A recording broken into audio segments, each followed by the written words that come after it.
Spoken Labour. He lurked in the shadows, waiting and hoping she wouldn't take a different route. This was her usual room. He knew that. He knew her. Ghost of Me, the new book by Amanda Steele, can be found at Amazon, Kobo, Waterstones, and many, many other places. Hi guys, it's Andy N. Thanks today for downloading or streaming yet another episode of Spoken Label.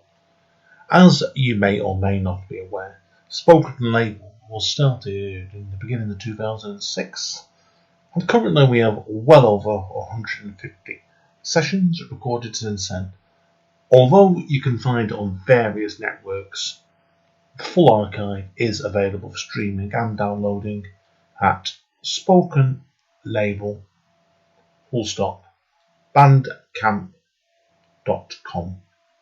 It is a free download or free streaming there, but obviously, if you feel like chucking me a few pennies that way, it'd be eternally grateful to help me keep this podcast going and keep improving my equipment, etc. Enjoy. Speak to you soon. Bye bye. Spoken Label. Hi guys, Andy N. Spoken Label back in the house on Tuesday night. We're over another country today as well, and you'll guess it from the accent in a minute. But I'm speaking to a lady called Claudia Clark, and I got talking to her recently on LinkedIn actually about a book that she's got out at the moment, and I'll come on to that in a minute because it's a topic that really interested me, this one, so I want to talk to her about this today. So, Claudia, first of all, would you like to introduce yourself to our listeners? Tell them obviously who you are, and obviously where all your writing originally came from, and we'll take it from there. Sure. Thank you so much for having me. My name is Claudia Clark, and I am originally I was born and raised in Michigan, but lived most of my adult life in California, the San Francisco area. But most recently, since September of 2017, my husband and I relocated, and we're living about an hour outside of Munich. So we're in Germany. Yeah, that's what I thought you said you'd lived in Germany. I remember I was talking about it because everyone was wondering. Obviously, I do my research to people, but Claudia sent over a load of information to me, which was very helpful on LinkedIn.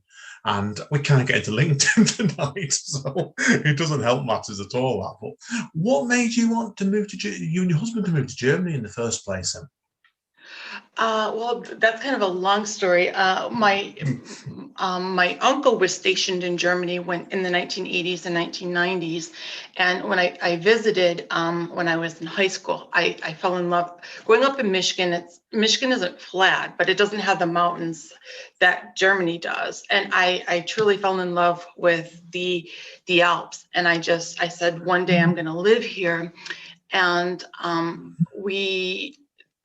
My husband and I had initially thought at some point we would retire here, but between what was going on, we weren't particularly happy with what was going on in the States. My husband worked he's an engineer, so he worked in startup companies his whole career, and he was just, he was burned out working in startup companies as an engineer in Silicon Valley. He was tired of the 80-hour weeks. So friends of friends that were German expats in California made a couple of calls, and next thing you knew, we were on our way here. Right, so that's why I know stuff. Like I've been to Munich actually. It's a really nice city actually. Really, really enjoyed it. Been to Berlin as well. So I love the country. So obviously we're here today to talk about your writing really. So, and we'll come on to the topic you put in a minute. But what made you start writing then, basically? Did this come when you lived in America then, did it?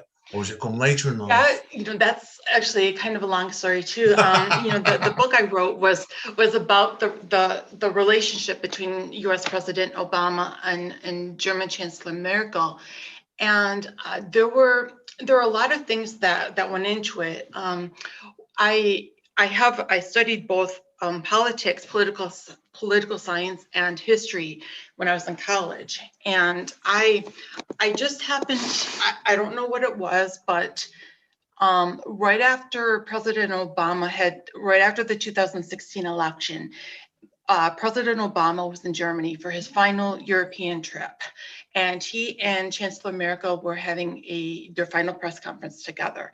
And whatever reason, we were still living in the States at the time. I happened to turn on the television and was watching the press conference, which is unusual for me because I normally don't watch press conferences because the people aren't mic'd and they have a tendency to answer every question but what the reporter asks.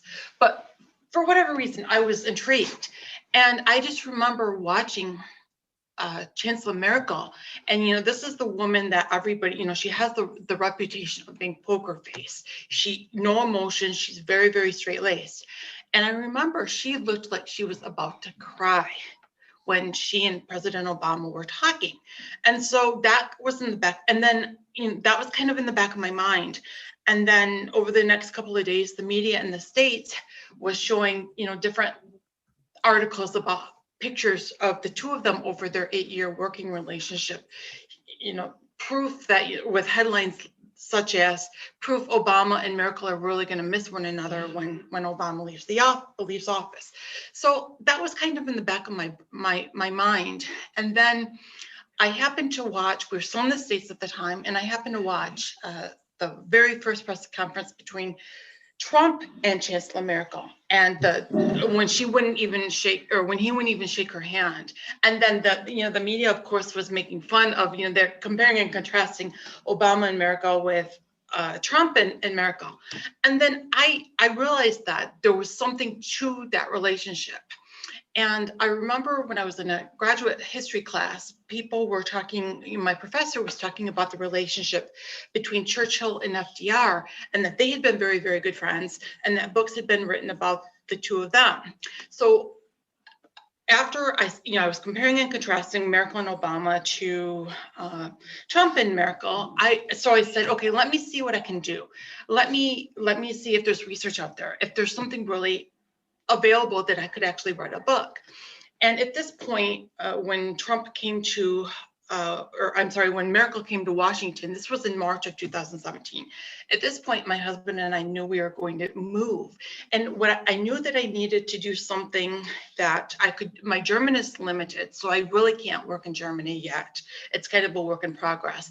And I knew that I needed to do something where I could do something without being able to speak the language, and that would allow me flexibilities that I could do it in between my German classes. So I started researching, and much to my surprise, there was so much material. And the next thing I know, I've got a 250-page manuscript. Wow.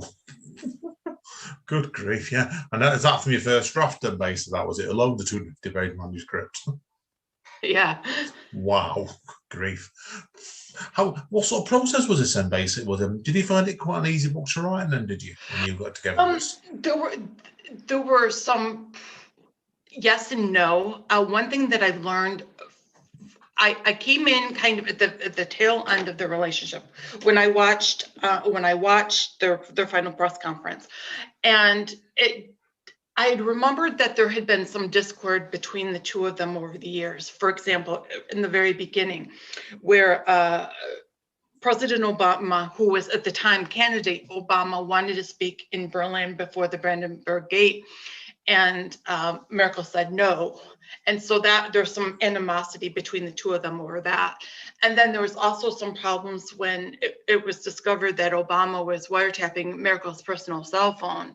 Oh. And so when I was digging in and I was finding this research, I was thinking, oh God, this project is dead before it's even started. But what I learned, and I write this in the book, is it's the relationship did not start out linear. They had their ups and downs, but because they had so much profound respect for one another and their country, Merkel, coming from the former East Germany, she really believes that her freedom is a result of the United States. So she gives the United States and the leaders more leniency than some of her other counterparts would. And so they learned to work together very well. And so the way I wrote the book was, it was a relationship that started off very challenging. It was very, very difficult. But over the course of their 8-year working relationship, they learned to not just respect each other, but really like one another. And even when they were good friends and they were communicating well, there were challenges. For example, the wiretapping issue. And I don't let President Obama off the hook. He was wrong on that. And I don't, and when he was wrong, I call him on it, and vice versa with Merkel. And so it was trying to frame the book was a little challenging until what I did was, the book is about the transformation, how we went from two world leaders that barely tolerated one another to the end result where Merkel cried when she said goodbye to President Obama for the last time. And the very last phone call President Obama made the day before the inauguration for Trump in 2017 was to Chancellor Merkel. And so I talk about the highs and the lows of their relationship. And there were a fair amount of lows in there. But one thing I emphasize is, despite the problems that they had, despite the disagreements that they had, they managed to work through it. And more often than not, they were stronger and better partners as a result of the disagreements that they had. Wow. No, I said, yeah, it's a fascinating topic what you've picked there straight away. So now, one of the interesting learning obviously about this is obviously like with the research in it. Was there any, obviously apart from the bugging side of it, was there any other things you learned about the character of the people that really surprised you? One thing that really surprised me that I learned about President Obama was he is very introverted. And when you hear him speak in front of people, you would never know that. But he's a very, very private person. But he is very introverted and does not like to, when he has his downtime, he just kind of wants to be left alone. And that kind of caused that a little friction with him and other world leaders initially, because they thought he was dismissing them, whether it be France or whether it be the leader of Great Britain, whoever it was at the time. They just couldn't warm up to him. And it was because he had I'm an introvert myself, so I can totally appreciate this. You can only handle being around people for so long, and then you need time to kind of regroup. And so while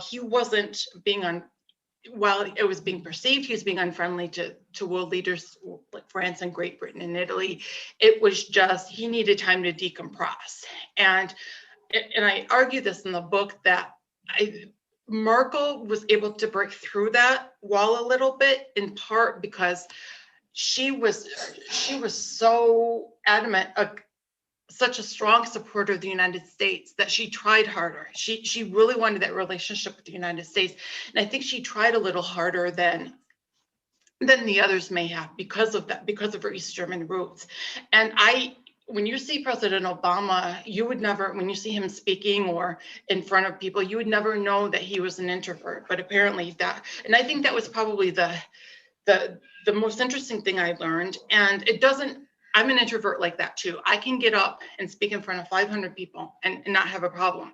But when it comes to making small talk at a party, oh my God, no way. It's just like, no, I just can't do this. Just get me out of here. And so that was interesting. And I don't spend a lot of time in the book talking about their biographies, because there are multiple biographies about Merkel and Obama already written. But I did write one chapter on them. And admittedly, the information that I learned about Merkel was actually more interesting to me than the information about President Obama. And I remember when my editor looked at the chapter, and the name of that particular chapter is called The Arc of Our Lives. And my editor said, Claudia, we have a problem.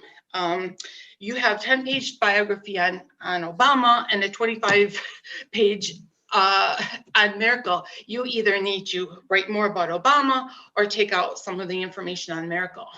And so knowing very full well that I didn't want to write a biography, I needed to take out some of the information about Merkel. But with her, I just found her fascinating, because she started off as a physicist, and how she went from a physicist to to a politician I found was interesting. Her East German roots I found interesting. And I think this ended up being one of the tidbits that I took out of the book just because for balancing reasons. But when she was in college, she was the East German, like Stasi interviewed her and wanted her to come work for them. And she knew that it would be a bad idea to say, no, I'm not interested. And so her father had told her, if they ever contact you and want you to work for them, tell them that you have the big mouth and you don't know how to keep a secret. And so that's what she did. And so it was a kind of okay, don't call us, we'll call you. And then they never called her again. And that unfortunately didn't make the book, just because it wasn't particularly relevant to what I was talking about. But that was just, I found that absolutely fascinating. And so there were little things like that that I thought were interesting. Yeah, certainly. I said it sounds like you've got a lot out of the book from what you've been telling me there straight away with it. Did you find them as a writer, because this is your first book, isn't it? I'm presuming, isn't it? Yes.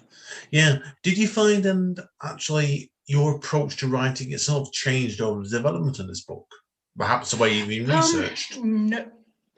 One thing that was very, very helpful for me is, as a historian and as a policy person, I'm used to going into the archives looking for looking at bills that were debated in Congress, or books that talk about biographies and that kind of thing.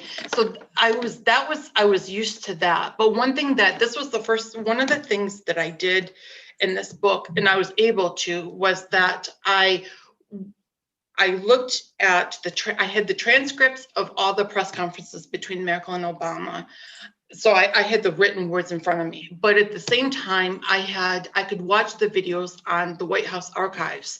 And so I could compare and contrast to make sure that the transcripts were in fact accurate.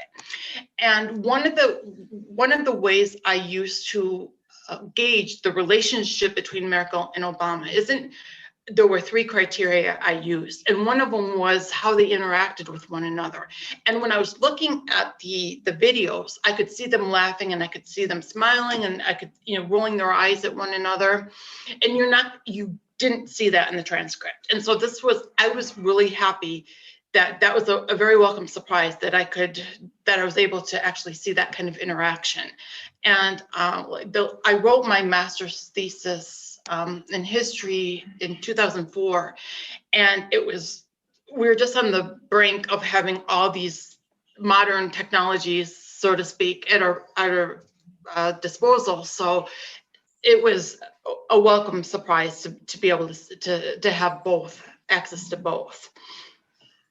Yeah, sounds like it. Oh, yeah, of course. And, I had never, I'm embarrassed to admit this, but I had never, before I wrote this book, I had heard about Kennedy's Ich bin Berliner speech, but I had never actually seen it. And thanks to YouTube, I referenced it. And thanks to YouTube, I was able to actually, for the first time, I watched the entire speech. And so I could quote the speech and not, a book that's quoting it. And same with Ronald Reagan's Mr. Gorbachev tear down this wall speech. So I was really happy that for the first time I had these tools at my disposal that I wouldn't have had probably even 10 years ago. Brilliant. Yeah, and I've certainly found it with the internet over the last 15 years myself. It's like the research you can do now is probably, you can do it twice as quick. Yeah, and probably twice as it used to be. Yeah, that's for sure. It's funny. My mother was a librarian, and she was, when she first started her career, it was the card catalogs, and then where you had to type in everything and you had the card catalog, and then she was at the transition period where everything started being done electronically. And she used to say that if they had word processors when she was in college, she would have had a PhD. It was just, she wanted a dissertation, but she didn't want to have to mess with the research and the computers, or typewriters, not computers, but typewriters. I knew what you meant. Yeah. Yeah, brilliant. It's a fascinating story between the pair of them. So did you have any material left from the book could you make it into another manuscript, or you're not sure where you're going next yet? Well, where I currently am right now is I have a publisher in the United States, and it will be where Merkel is stepping down officially at the end, it's sometime in September, and so our goal is to have this particular book published in September before she leaves, or as she's leaving office. So, and then I also am in contact with a publisher in Germany as well, to have the German manuscript done as well. And we're kind of looking at a same time frame. So that's where we are with this project. And I'm torn about my next project because I am currently in Germany, and it is a little more challenging to do promote books and promote my work on the American side while I'm in Germany. So what I'm interested in finding out, the Republicans in the United States that were never Trumpers, that are all of a sudden let Trump do anything that he wanted while he was in the White House. I'm interested in pursuing that and trying to figure out why. But I am worried about my limitations of being in Germany, and not in the States, trying to do something like that. So the other thing that I'm thinking is possibly I am very, very concerned, and you're in Great Britain, so you understand this, the rise of the alt-right, Brexit. Oh, yeah. Brexit is a symptom of that. Yeah, and I'm horrified at the number of the rise of the AfD in Germany, of all places. And so I've started doing research on what's going on in different parts of Europe. France, Hungary's got a alt-right person, Poland of all places. So I'm researching that area, and I'm not sure which direction I'm going to take. If I just want to focus on, if I do write a book on that, do I want to focus just on France and Germany, or do I just want to focus on Germany? I just kind of need to, because I'm afraid because it's frightening just how big it has gotten. Austria, the Netherlands. So I'm afraid if I focus on all of the countries where it's happening, it's gonna be too over cumbersome. So I'm just kind of researching it just to see where things may fall. Yeah, of course, makes sense. Have you found then, obviously, with the virus outbreak, has that impacted the way you research or where you've been thinking of writing at the moment? Surprisingly, not how I've researched, because I've done the bulk of for the first book, the bulk of my research was done online. So it wasn't a problem at all. Now, if I do something more modern, especially since I'm in Germany, if I want to go out and I want to talk to people, for example, why these people want to support the AfD, that could be a little bit more cumbersome with the restrictions. So it'll be interesting to see what happens. But as of right now, I haven't been too limited. I think my biggest limitation might actually be in the promotion, because people aren't having they can't have meetings like to promote their cause like in the pre-corona days that they could. So in that regard, it could be a little challenging. Yeah, completely. And I think the way the world is at the moment, we're in very, very strange times at the moment. Like, I don't know if you follow the news currently in the United Kingdom, but I know where it's like in Germany as well. And it's just quite worrying times at the moment, definitely. So, but that's pretty well my questions today, Claudia. It's been a fascinating chat. Thank you. Now, if people want to find out more about you, where are the best going? The best place you can find me is on my website, which is Claudia Clark Author. Yeah, and that's .com, of course, isn't it? So, yes. yeah. And you can also find me on LinkedIn at Claudia Clark, or Instagram, Claudia Clark Author 73. Brilliant. Cheers for that, Claudia. Now, hang around. I need to quick word you off mic. This is Andy, and thank you again today. And I've really enjoyed today. It's something, to be honest with you, Claudia, sometimes I chat to people like you where you're doing topics like it's I don't normally cover. It's been a pleasure sometimes. I've learned something from this today. So that's always makes life more fun, definitely. So thank you today anyway. So thank you again, Claudia. This is Andy, thanking everybody. Stay safe and stay over, and we'll see you all soon. Spoken, mate.